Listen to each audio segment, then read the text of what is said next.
Warahmatullahi wabarakatuh. Waalaikumsalam warahmatullahi wabarakatuh. Selamat siang kawan pajak semua. Kecikini di antar Bang Oki. Opini kembali lagi. Ya. Kawan pajak, hari ini kami tim penyuluh KPP PNB mencoba kembali menayangkan IG Live. Tema kali ini apa Mas Bayu?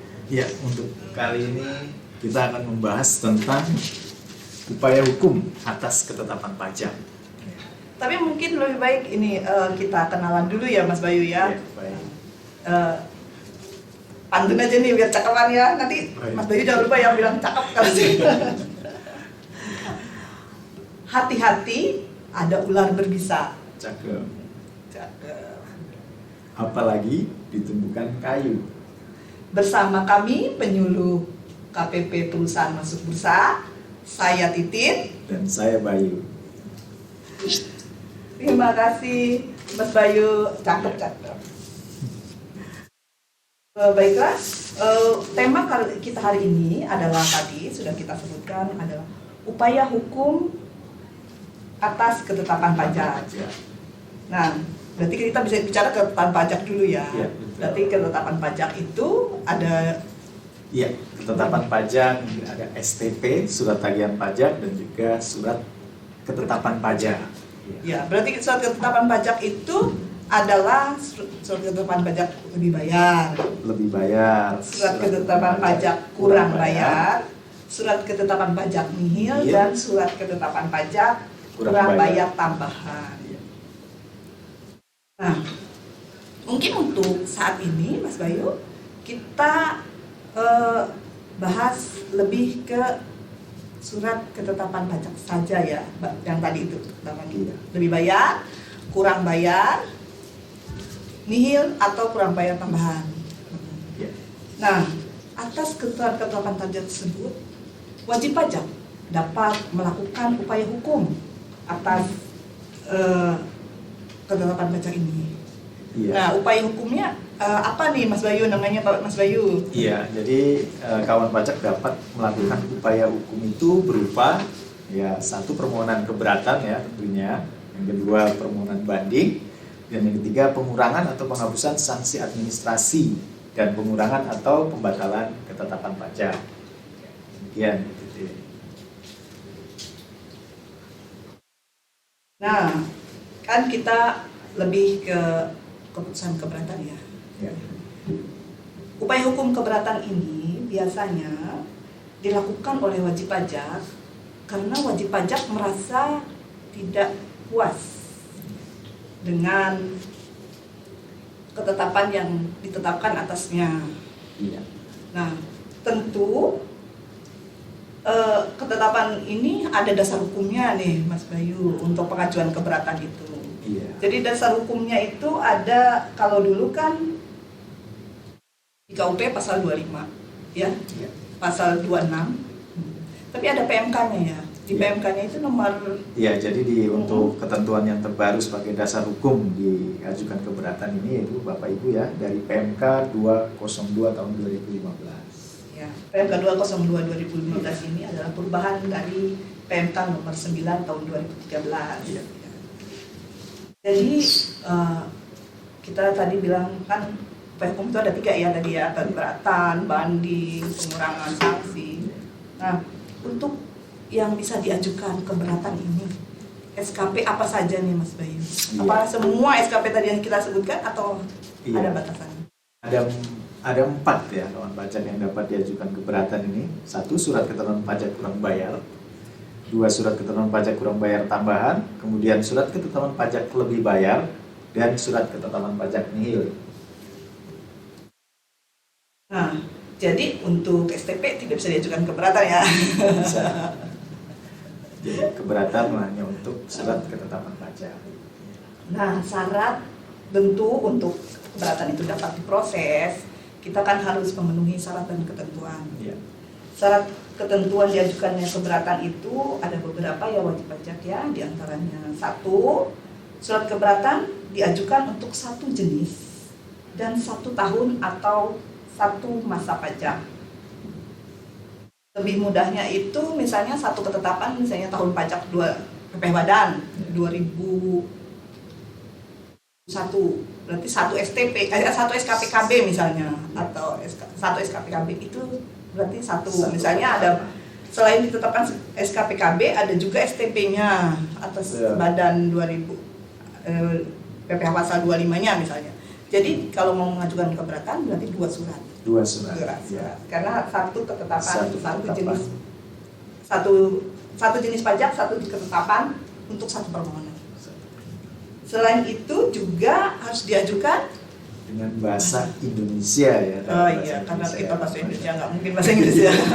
Jadi walaupun kawan pajak sudah memiliki izin pembukuan dengan dolar atau dan mata uang rupiah USD, tetap ya pengajuan keberatannya tetap menggunakan bahasa Indonesia. Hanya suratnya saja. Terus setelah itu juga surat keberatan itu harus menyebutkan alasan yang jelas pastinya, alasan-alasan diajukannya keberatan ya. Mungkin kan Bapak Ibu tidak setuju seperti itu ya Bu. Ya, harus betul. dituangkan dalam alasan. Alasannya kenapa ketidaksetujuan itu muncul seperti itu ya. Terus setelah itu juga harus menyebutkan jumlah pajak yang menurut wajib pajak. Benar ya? Iya. Menurut wajib pajak itu misalnya ditetapkannya 100 juta gitu. Wajib pajak menurut wajib pajak hanya 0, dia sebutkan 0. Ya, tentunya mungkin juga ada kaitannya dengan alasan tadi Bu ya. Ya, terkait sama alasan. Nah, jangan lupa juga sebelum mengajukan keberatan, wajib pajak harus melunasi pajak yang kurang bayar yang disetujui dalam pembahasan akhir pemeriksaan. Jadi kalau tidak atas SKPKB tersebut seluruhnya tidak disetujui, maka tidak perlu dilakukan pembayaran. Misalnya SPTLB diperiksa jadi KB, wajib pajak setujunya tentu masih LB misalnya. Berarti itu juga tidak ada yang harus dibayar dulu ya Bapak ya. Ya, jadi untuk yang pembayaran ini tentu ketetapan yang kurang bayar aja Ibu ya. Kalau keberatan atas SKPLB tentu tidak. Itu kan dikembalikan Bapak itu bukan. Dan ada satu yang ini yang harus dicatat oleh kawan pajak semua ya. Karena yang harus dibayar adalah yang disetujui, maka untuk yang tidak setujui itu jatuh temponya tertangguh sampai dengan keputusan keberatan nanti. Ya, tertangguh ya, jadi belum menjadi utang pajak. Terus tadi ya mungkin kita review ulang. Tadi syaratnya, Mas Bayu? Iya, syaratnya mungkin untuk satu keberatan harus diajukan untuk satu jenis dan 1 tahun atau masa pajak. Kemudian diajukan secara tertulis dengan bahasa Indonesia. Kemudian di situ juga wajib menyatakan alasan-alasan secara jelas. Dan wajib pajak menyebutkan jumlah pajak yang terutang menurut perhitungan wajib pajak. Kemudian satu keberatan diajukan hanya untuk satu surat ketetapan pajak. Itu kan berarti masih nyambung sama yang tadi ya, yang nomor 1 tadi, satu jenis pajak untuk satu ketetapan, satu masa ya. Dan jangan lupa melunasi jumlah pajak kurang bayar yang disetujui. Yang disetujui saja. Nah, berarti kalau seperti itu kapan pengajuan keberatan itu pasti ada batas waktunya kan? Iya betul. Jadi kawan pajak sesuai dengan ketentuan bahwa pengajuan keberatan ini dapat diajukan dalam jangka waktu 3 bulan sejak tanggal SKP atau tanggal ketetapan diterbitkan.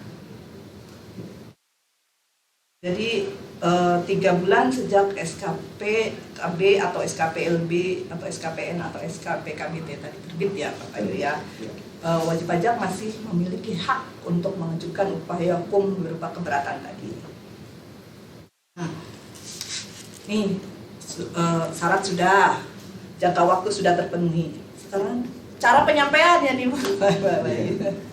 Cara penyampaian baik untuk cara penyampaian permohonan keberatan ini dapat diajukan secara langsung ya Bapak Ibu ke KPP, kemudian juga dapat diajukan melalui pos atau jasa pengiriman, Dan yang terakhir ini kita juga dapat secara elektronik di dalam DJP online terdapat menu e-objection ya. Itu. Betul. Jadi memang sekarang DJP sudah memberi kemudahan ya untuk wajib pajak. Jadi pengajuan keberatan itu selain disampaikan langsung ke KPP juga bisa melalui DJP online, yaitu di menu e-objection. Cuman sampai saat ini ada keterbatasan e-objection ini. E-objection itu hanya untuk SKP, PPH, PPN dan output ya, belum bisa untuk SKP, PBB. Jadi untuk SKP, PBB masih hanya bisa atau melalui pos ya. Terus ini kan pengajuannya ke KPP. Ya. Berarti yang proses KPP, Pak Bayu? Iya, jadi ya secara ketentuan Bapak Ibu walaupun nanti masuknya atau pintu masuk melalui loket atau lewat KPP yang menerima, namun pada proses selanjutnya adalah kami KPP meneruskan ke Kanwil. Jadi setelah permohonan diterima di KPP akan kita lakukan checklist kelengkapan ataupun persyaratan daripada permohonan tersebut, kemudian kami akan meneruskan ke Kanwil. Oh, jadi yang proses proses keberatan ini walaupun pengajuannya ke KPP, tapi yang memproses adalah Kanwil DJP, di mana KPP itu di bawahnya ya Pak. Betul. Jadi karena KPP PMB ini di bawah Kanwil Jakarta Khusus, maka nanti yang memproses keberatan adalah Kanwil DJP Jakarta Khusus. Betul. Jangka waktu penyelesaiannya kan harus diproses nih. Selama itu Kanwil itu memprosesnya berapa lama ya Pak Bayu? Jangka waktu proses penyelesaian keberatan 12 bulan seperti tentang pajak. 12 bulan. 12 bulan sejak permohonan keberatan diterima.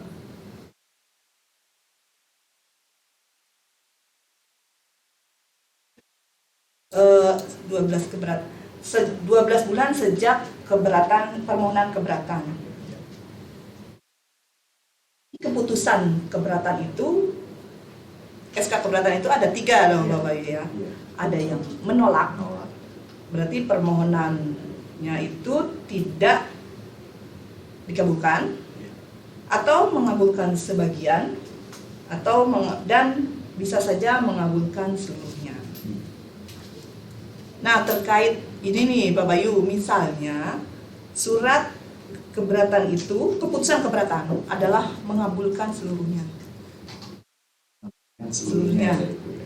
Jadi wajib pajak sudah melakukan pembayaran. Bagaimana? Ya, jadi proses selanjutnya apabila terjadi case yang demikian ya, di mana wajib pajak mengajukan permohonan keberatan, kemudian terbit putusan keberatan yang mengabulkan seluruhnya, di mana wajib pajak telah membayar sebagian pajak yang disetujui ya. Jadi nanti atas kelebihan pembayaran yang disetujui dari hasil putusan keberatan akan dikembalikan nanti melalui proses PLB di KPP atau perhitungan lebih bayar. Jadi yang harus dilakukan wajib pajak ketika keputusan keberatan itu dikabulkan dan jumlah pajak yang kurang bayar itu sudah dibayar ya. Berarti kan ada yang harus dikembalikan. Nah, itu wajib pajak mohon untuk menyampaikan nomor rekening. Iya, betul. Karena kalau tidak ada nomor rekening, prosesnya akan tidak bisa diproses selanjutnya ya. SPMKP tidak bisa diterbitkan. Iya. Nah, kalau tadi mengabulkan, seandainya menolak, ya, untuk keputusan keberatan yang menolak permohonan wajib pajak dan wajib pajak belum melunasi, berarti ada konsekuensinya ya dong ya. Jadi apabila wajib pajak keputusannya ditolak dan belum melunasi kewajiban perpajakannya, maka akan dapat sesuai ketentuan dapat dikenakan denda penagihan sebesar 30% dari pajak yang belum dibayar pada saat pengajuan keberatan. Baiklah, tadi mungkin kita teruskan lagi. Jadi seandainya keputusan keberatan itu adalah menolak permohonan wajib pajak, maka akan diterbitkan denda penagihan. Dulu sebelum UU HPP berlaku, denda penagihan ini adalah 50% dari pajak yang kurang bayar yang belum dibayar pada saat pengajuan keberatan. Dengan UU HPP ada perubahan, yaitu tidak 50% lagi, tapi menjadi 30%. Nah, cuman ada nih Pak Bayu, denda ini tidak akan dikenakan jika wajib pajak mengajukan banding. Oh iya. Jadi apabila permohonan keberatan ditolak, ya Bapak Ibu masih punya hak upaya hukum selanjutnya, yaitu dapat mengajukan permohonan banding, ya. Iya, permohonan banding.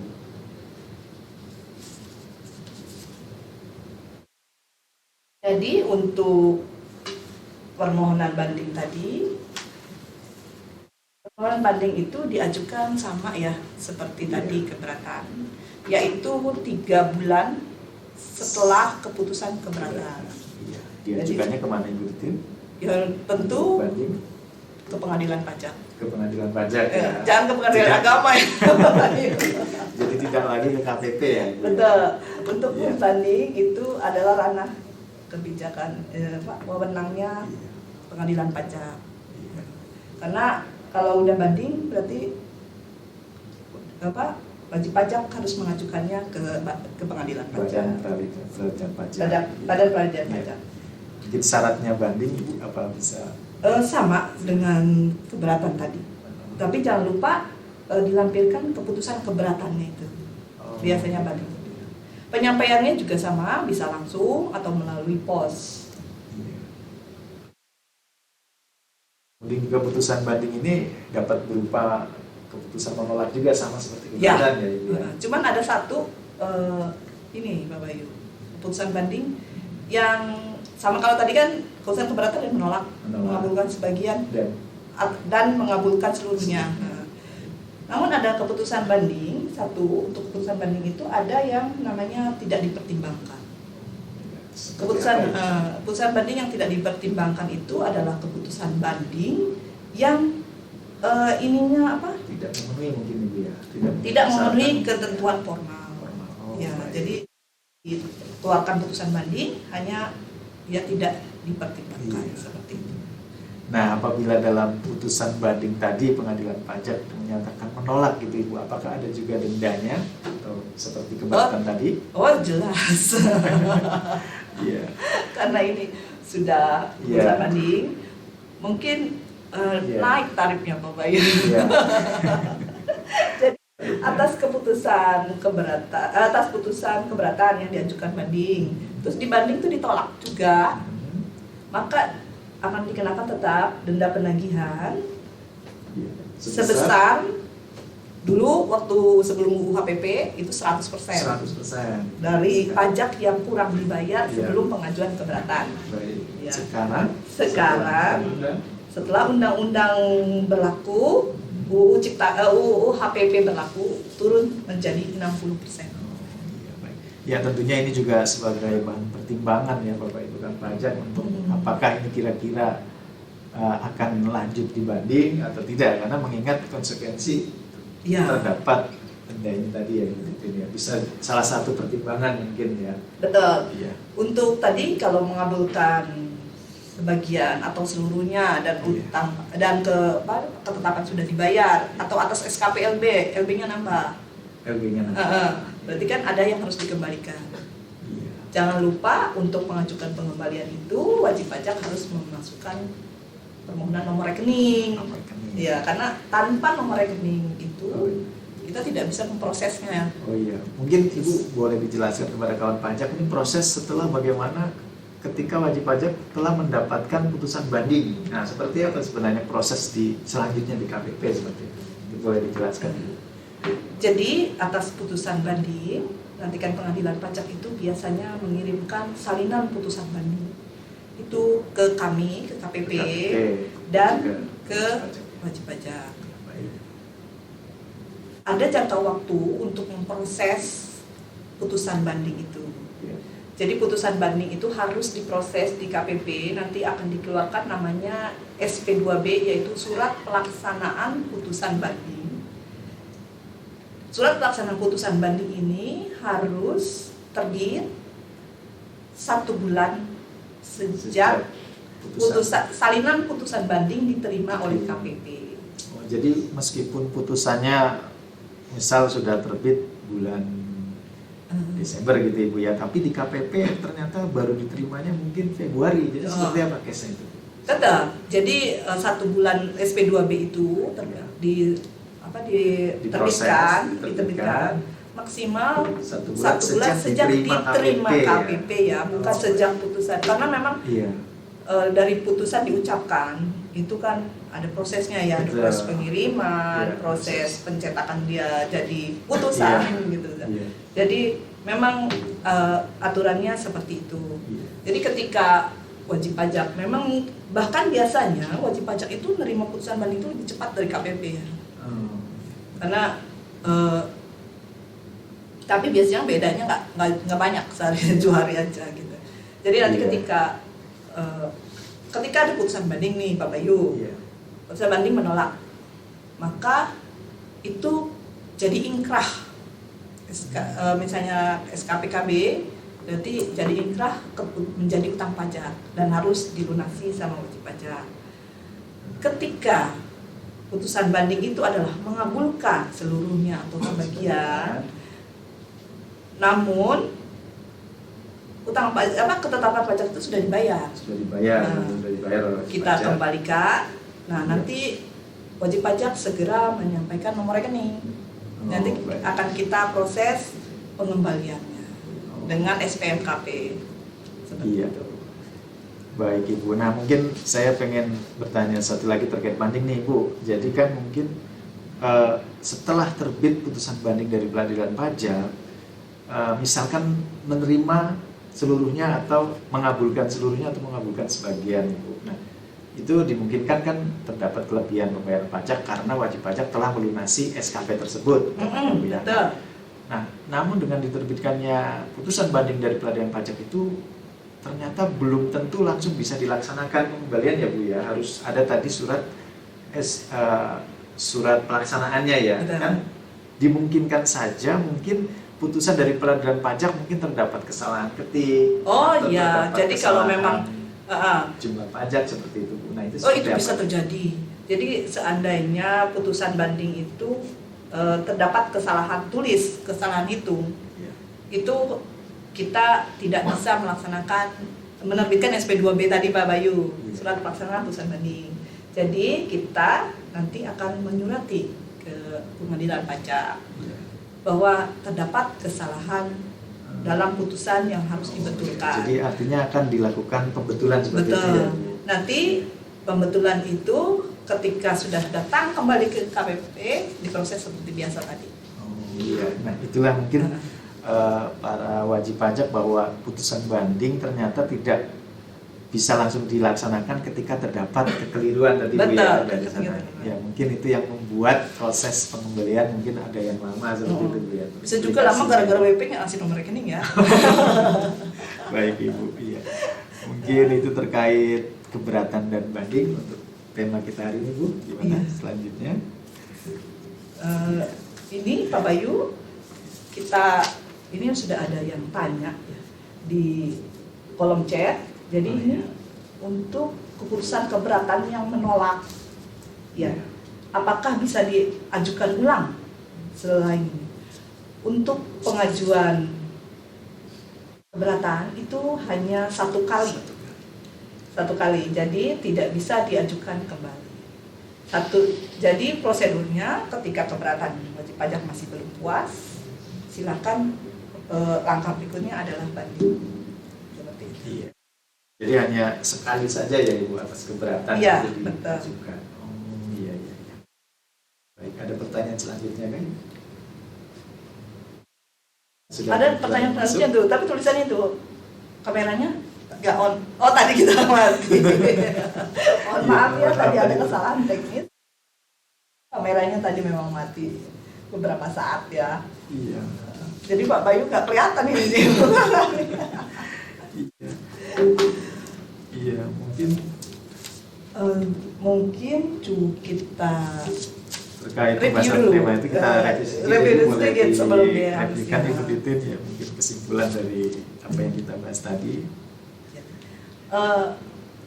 Baiklah, saya coba mereview tadi pembicaraan opini kita hari ini, yaitu sedikit nanti tadi bahwa wajib pajak dapat melakukan upaya hukum atas ketetapan pajak yang tidak disetujuinya, yaitu melalui upaya hukum pengajuan keberatan. Pengajuan keberatan dapat dilakukan atas SKPKB, SKPKBT, SKPLB maupun SKP nihil. Nah, bahwa syaratnya satu ketetapan itu satu permohonan. Jadi kalau dalam hasil pemeriksaan itu ada STP, masanya Januari, masa Februari, masa Agustus, berarti 3 surat itu. Nggak bisa satu digabung Januari sampai, jadi harus satu ketetapan itu satu permohonan. Diajukan dalam bahasa Indonesia, mengemukakan alasan yang menjadi dasar dilakukannya keberatan itu, tidak lupa mencantumkan jumlah pajak menurut wajib pajak, serta yang paling penting, jumlah pajak yang disetujui pada saat pengajuan keberatan itu telah dilunasi sebelum pengajuan keberatan. Ya. Jangka waktunya, Kemudian jangka waktunya kita ajukan dalam jangka waktu 3 bulan sejak tanggal SKP diterbitkan. Ya. Cara pengajuannya bisa langsung, bisa langsung. melalui jasa pengiriman atau pos, bisa juga melalui DJP online dengan menu e-objection. Iya. Demikian terkait Jangka waktu penyelesaiannya belum Pak Bayu tadi sedikit lagi. jangka waktunya 12 bulan sejak permohonan keberatan diterima ya. Dan sebentar nih Pak Bayu, ada pertanyaan juga. Sudah dibayar oleh wajib pajak apakah? Oh, untuk terkait imbalan bunga, mungkin kita imbalan bunga itu bisa diperoleh, tapi untuk pembayaran itu tidak dapat ya. Jadi SKPKB misalnya nih tidak disetujui, tapi wajib pajak melakukan pembayaran sebelum mengajukan keberatan, atau pada saat pengajuan keberatan juga dia bayar misalnya, itu tetap ya atas pembayaran tidak memperoleh imbalan bunga atas SKPKB ya Ibu ya. Nah, untuk tadi juga ini ada pertanyaan dari Pak Parhusip Margana ya, Bapak Parhusip Margana. Untuk pengurangan sanksi atas STP ini sebenarnya kita sih maunya bahasnya di episode berikutnya ya. Soalnya ini agak panjang ya untuk pengurangan sanksi ini. Iya. Tapi lebih mudahnya untuk pengurangan sanksi itu dia bisa ada 2 ya. Ada tiga kriteria ya pengurangan sanksi ini. Pengurangan sanksi yang pertama adalah karena kehilapan wajib pajak. Kehilapan wajib pajak. Yang kedua adalah karena wajib pajak itu tidak benar, merasa penetapan itu tidak benar dalam prosedur penerapannya. Yang ketiga adalah bahwa wajib pajak tidak setuju dengan STP itu. Jadi itu namanya ada 3 itu kriterianya. Mungkin untuk masalah STP ini nggak bisa pendek gitu ya. Makanya sengaja nanti kita insya Allah ya kita bikin episode berikutnya tentang pengurangan sanksi. Tapi memang pengurangan sanksi saya kasih tahu, pengurangan sanksi itu permohonannya lebih pendek, 6 bulan. Jangka waktu prosesnya hanya 6 bulan dan pengajuannya tidak dibatasi kapan. Serta pengajuannya itu bisa 2 kali. Bisa diajukan 2 kali. Ya, Jadi kalau yang pertama sudah ditolak, wajib pajak masih punya hak untuk mengajukan kembali. Hanya ada ketentuannya bahwa yang kedua itu adalah 3 bulan sejak SK yang pertama. Ya, surat keputusan yang pertama. Mungkin nanti kita, insya Allah ya Mas Bayu, kita ambil lagi tema untuk IG Live berikutnya tentang pengurangan sanksi ini. Jadi untuk kali ini kita ngebahas masalah keberatan dan banding dulu. Iya, soalnya nanti ya, mohon maaf. kepanjangan. Ya. Iya, kalau masalah kata waktu. Baiklah, kawan pajak. Masih ada pertanyaan Kak? Sudah, kayaknya sudah terjawab pertanyaannya semuanya. Iya. Semoga Baik. kita bisa ketemu lagi di episode yang lain yang membahas tadi pengurangan sanksi. Ini PR nih Pak Bayu nih. Baik, jadi kawan pajak semuanya juga apabila ada terkait banding dan keberatan ini Bapak Ibu ingin bertanya lebih lanjut dapat menghubungi helpdesk ya Ibu ya. Betul. PMB. Atau ingin melakukan konsultasi yang lain juga silahkan Bapak dan Ibu. Iya. Bisa menghubungi ke 0851 5803 5466. Silakan dicatat, saya ulang 0851 5803 5466. Baik, nanti kami juga akan sampaikan mungkin nomor helpdesk-nya di akun IG KPP. Ya, baik. Sebenarnya itu sudah ada sih di apa namanya? Di atas itu. Di IG kita Ya, sudah ada. di bio-nya ya, ya. Di bio ada ya. Baik. Atau untuk telepon silahkan ke nomor telepon 021 22 77 5100. Saya ulangi dulu Pak. 021 22 77 5100. Extensionnya 1146. Nah, ya, itu extension untuk penyuluh KPP. Baiklah kawan pajak semua, Ya. mungkin cukup sampai di sini IG Live kita dengan tema upaya hukum atas ketetapan pajak. Tadi kita buka dengan pantun, maka kita tutup juga dengan pantun Pak Bayu. Saya bilang cakep ya tadi ya. Wah, ditambah selasih, Cakep. tambah nikmat dan manfaatnya. Cakep. Kami ucapkan terima kasih. Sampai berjumpa di opini berikutnya. Baiklah. Berdua undur diri ya. Sampai ketemu di kesempatan berikutnya. Pajak kuat, Pajak kuat, Indonesia Indonesia maju. maju. Wassalamualaikum warahmatullahi wabarakatuh.